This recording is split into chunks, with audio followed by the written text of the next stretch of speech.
Welcome back to Family Twist. I'm Corey, and if you thought Chris's story couldn't get any more layered, you're in for a ride. In part 2, we go deeper into the parts of adoption we don't always talk about. Chris shares what it was like to meet his half-brother and see a literal reflection of himself for the first time.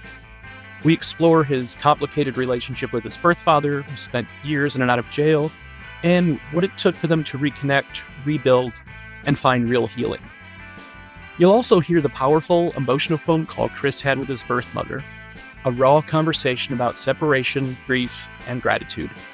It's a moment so many adoptees dream of, and Chris gives us a front row seat. From poolside family days to the scars of addiction, to finally feeling like he fits in every part of his family tree, this is the kind of story that reminds us why we do this podcast. This is part 2 of Chris's journey. Then every year, my adoptive parents, they called it birth family days, even though I think just, family day or whatever is it would have been a better name. But my adoptive family and my birth family, they would come to the house and we'd just have a pool party and just, be together to celebrate this. And having everybody there was wonderful. Yeah. Yeah.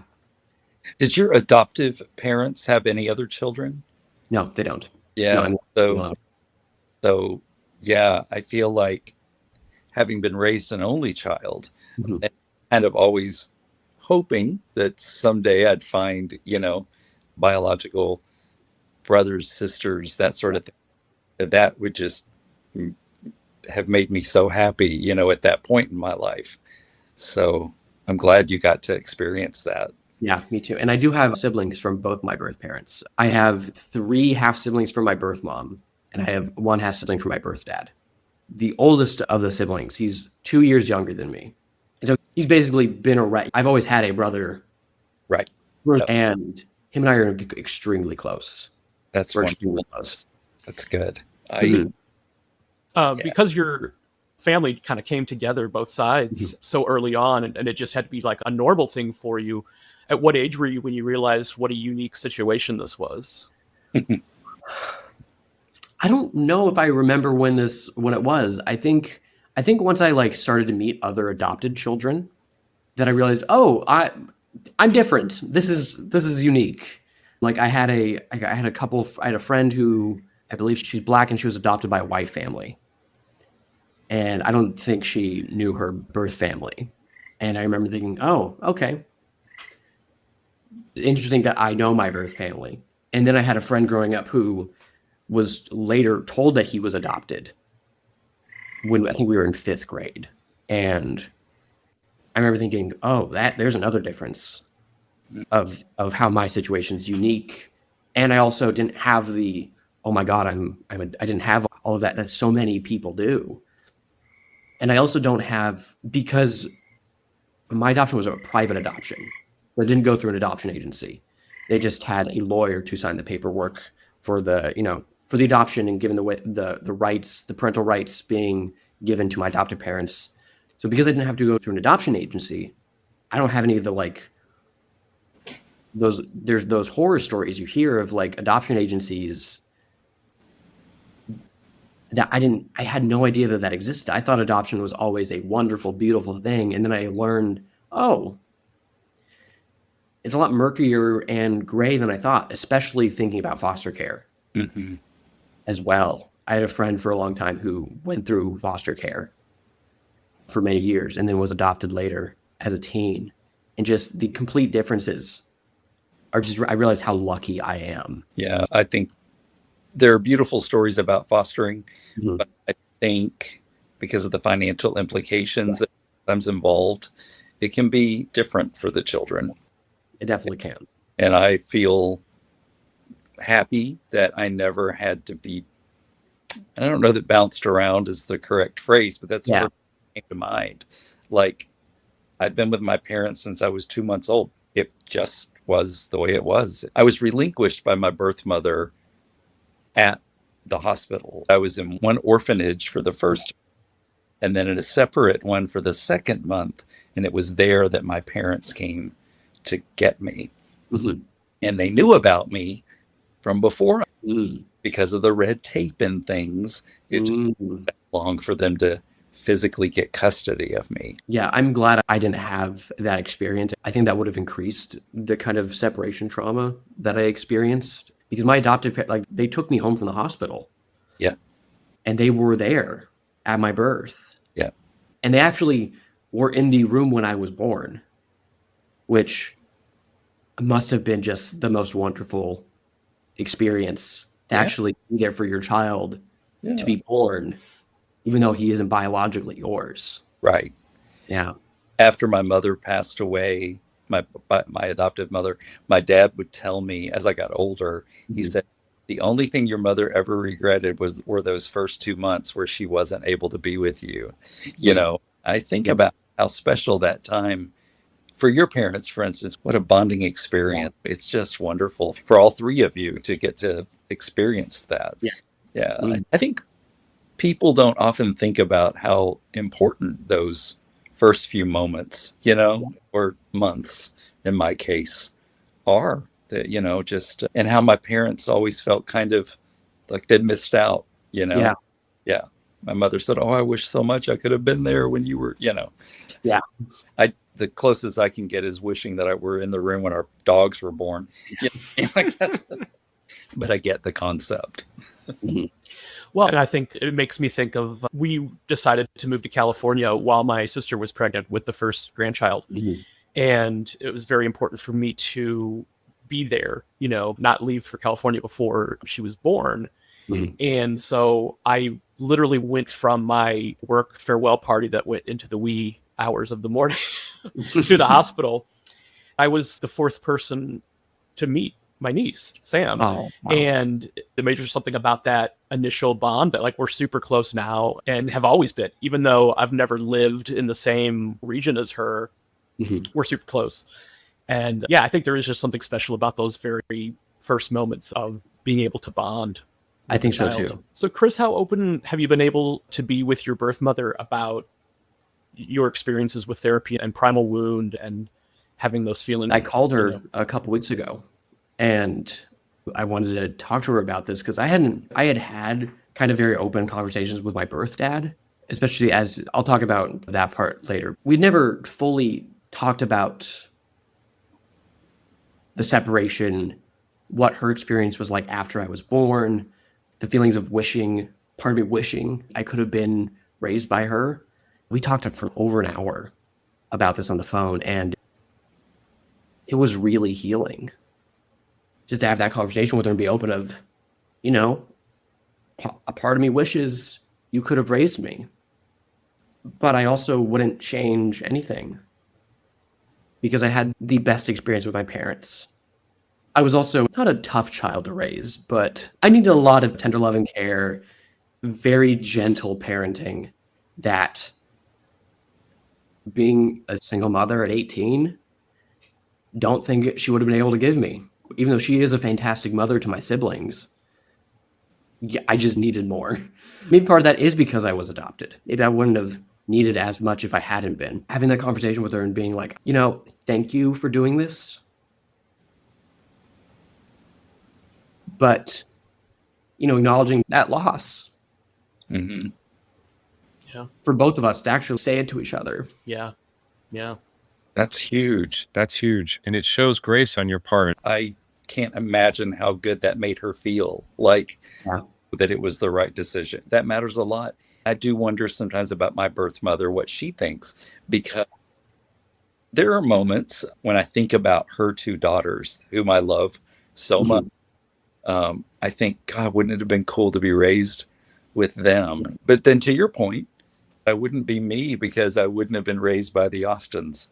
Yeah. Well, I wish I had grown up with my siblings more. I mean, I saw them growing up, but I didn't live in the house with them. Right. I've never actually lived with my brother last year. Oh. He's in the military, so he would be off for a couple months at a time. So he wasn't there a lot, but we lived in the same house for a while. And that was really cool to actually live with a sibling, the biological family member. Mm-hmm. It was cool. It was a really cool experience. But yeah, even I wish I could have been raised with them or grew up in the same town, so I could see them way more often. But it just, it wasn't in the cards. But I'm so close with them, which is really cool about. Yeah. I mean, that's wonderful because you're one of the youngest guests that we've had on the show, because a lot of people are having these discoveries in their 40s, 50s, and 60s. Time is of the essence, because when they're making these discoveries, if their parents are still alive, they're older, or if they are bonding with siblings, they're meeting for the first time when they're in their 40s. That's a lot of lost time. It's just beautiful to hear that even though you didn't live in the same house, you got to know your siblings at a young age. Like they've always been a part of your life. Yeah. My birth mom's family has always been a part of my life. My birth dad's family, that's been a different story. I was closer to his dad's side of the family. I never really knew his mom's side of the family growing up. I didn't meet any of them until 19, around there. I was really close with his grandparents. So my great-grandparents, which I'm really thankful. I actually got to know my great-grandparents on his side, and also my great-grandfather on my birth mom's side as well. I was really close with them.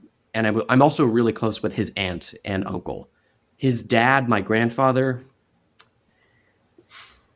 not really close. I don't really know how to describe him. So I have ADHD, and I definitely got it from both sides. I think for him, it's very out of sight, out of mind kind of deal. My grandparents on that side are divorced, and both are remarried.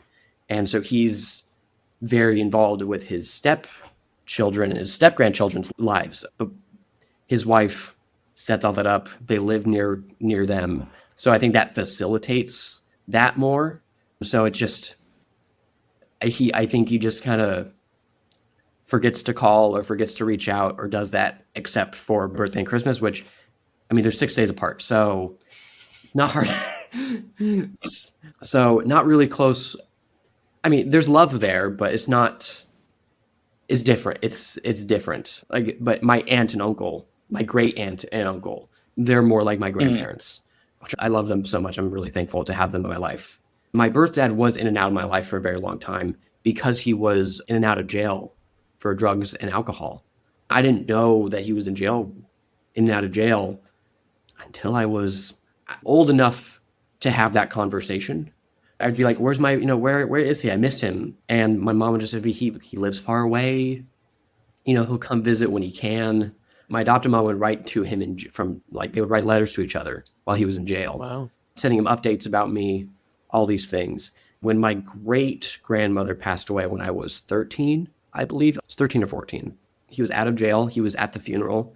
And I realized it was just too painful to have him in my life. So I told him I can't have him in my life anymore until he's sober.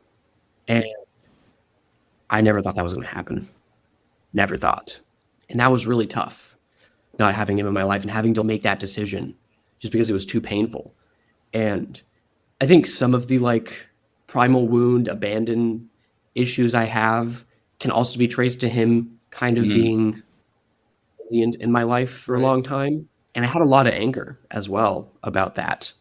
My adopted mom kept in touch with him to check in to see how he was doing and things, which I'm glad she did. And I think I was 16. So a couple years later, my mom calls me into her office.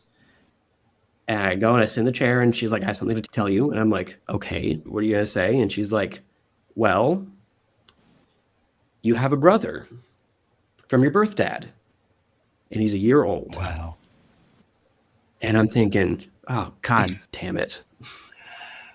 Shit, he's going to fuck up another kid's life. Oh, my God. What? And I'm thinking, oh, no, this is so bad. And my mom, and I'm like, this is not going. This is not going to be good.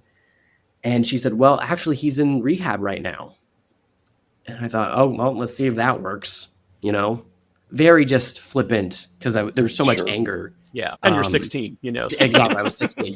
That was the angstiest I ever got, was that time with him. And he'd been sober for a couple years. He did Alcoholics Anonymous. And so he was doing the 12-step program. And he sent me a letter. He asked my mom if I would be okay with that. I said I was okay with that. And he sent me this long, beautiful letter. And we started to make amends. I think I was 17 when he came by the house and I saw him for the first time in years. And It was like no time Wow. passed. And it was just having that reconnection was so beautiful. And I'm so thankful just to have him in my life again. And he's been sober for 10 years. This is a sobriety birthday's in August, and it's 11 years in August. Wow. And then I met my little brother a couple months later, and he was 2.5, I think. And that was such a surreal experience because with my birth mom side of the family, my siblings, I kind of look like them. Me and my brother, he takes after his in terms of looks. I take after my birth dad in terms of looks, and we have the essence of our birth mom, if that makes sense.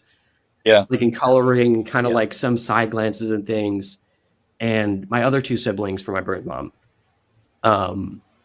they're half Mexican, and my sister can't really see much of a resemblance. My youngest brother on that side, him and I look alike. Sometimes I'll see an old picture of myself and I go, oh, there's my brother. There he is. That's the similar face.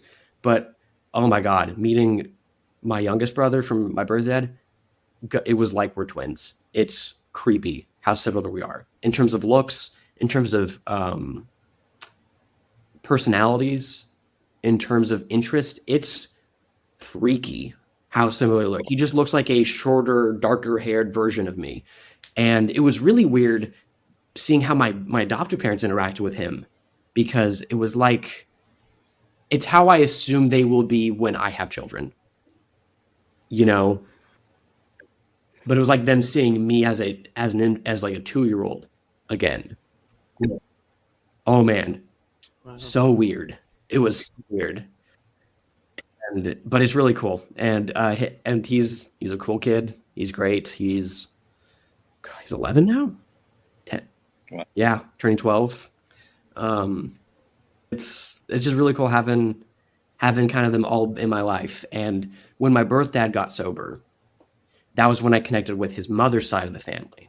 And that's one of the reasons why we do this, is that because we want to normalize this more for people. Like there's more and more of these stories that are coming out, I mean, they say like 1 in 20 people have, a misinterpreted parentage. Well, we think it's probably higher than that, but it's like, until the family secrets stop,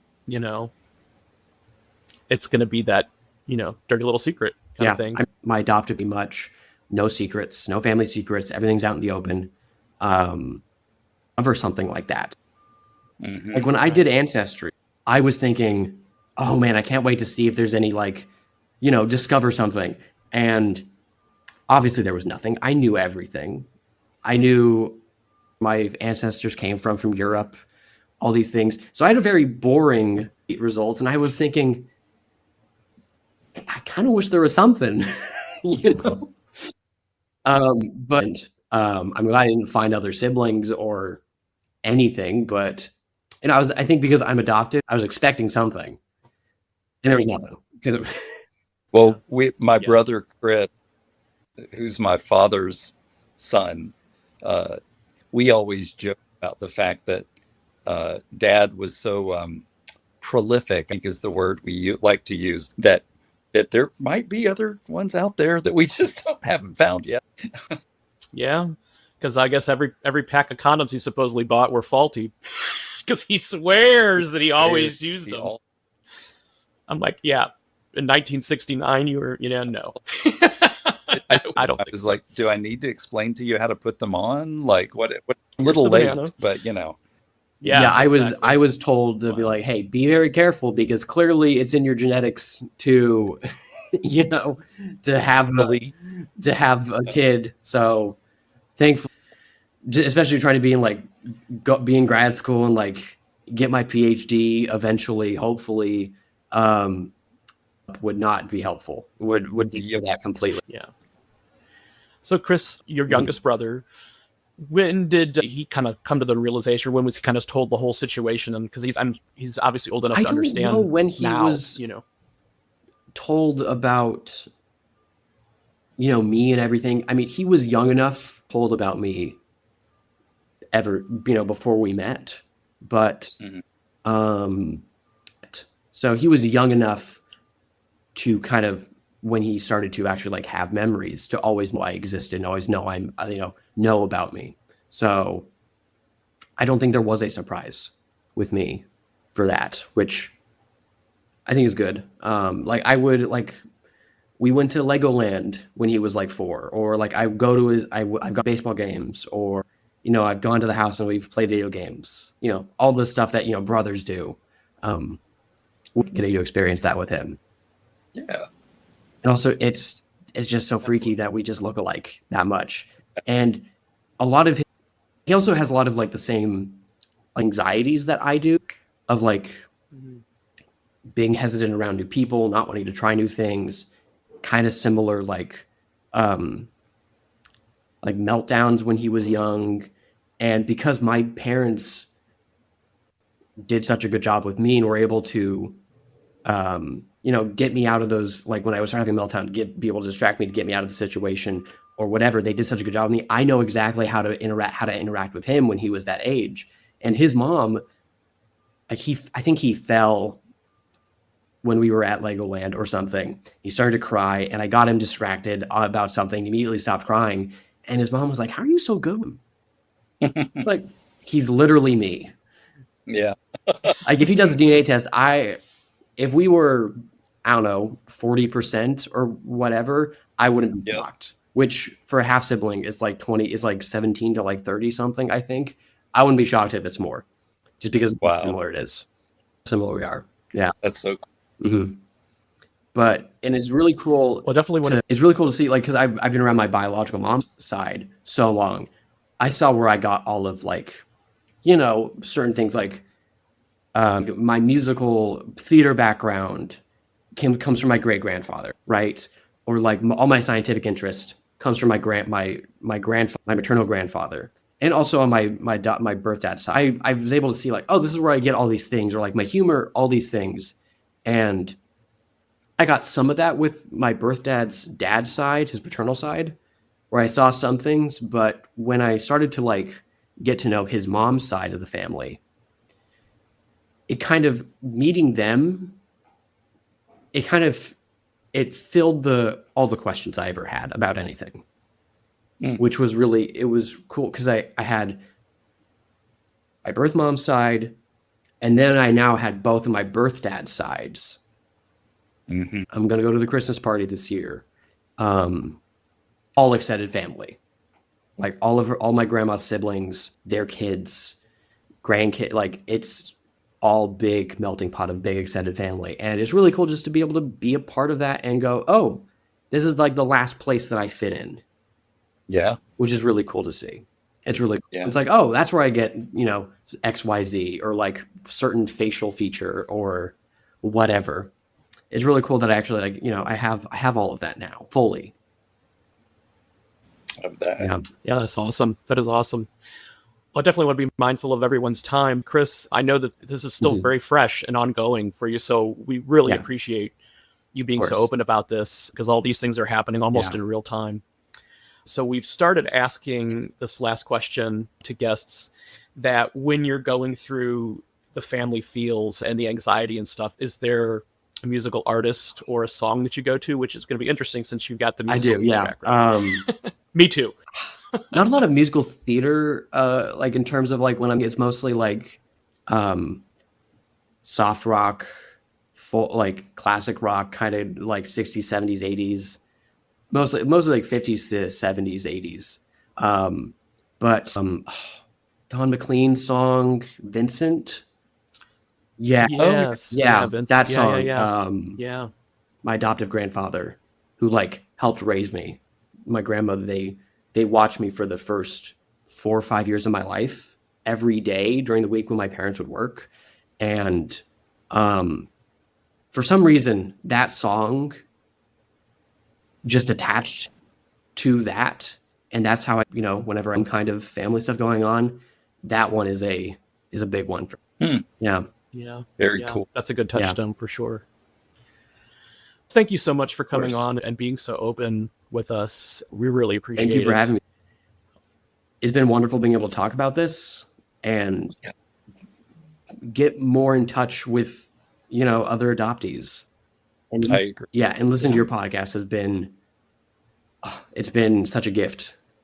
Oh, This last thank you. month and a Thank half you. of Thank listening, just being able to hear other people's stories and, fully feel like I'm not alone, and also learn about all these other resources and books, and like the adoption summit. What was it? The Right to Know. Yep. Yes, Yeah. like I'm summit, hoping I yeah. can go to that. There's a reason Chris's story hits so hard, because it's still unfolding. This isn't a tidy reunion story with a perfect bow. It's raw, real, and filled with the kind of emotional courage that makes space for healing on both sides of the family tree. Chris has forged sibling bonds that feel like soul connections. He's faced down the pain of abandonment and anger, and he's begun mending something that once felt impossible, with a father he once had to walk away from. Chris is living proof that healing doesn't always look like a big reveal. It can be quiet, it can be awkward, it can start with a phone call, letter, or a little brother who looks just like you. Chris, thank you for your honesty and your heart. And to our listeners, if you're wondering where you fit, whether reunion is possible, or if the wound ever really heals, you are not alone. And remember what we always say, family secrets are the ultimate plot twist.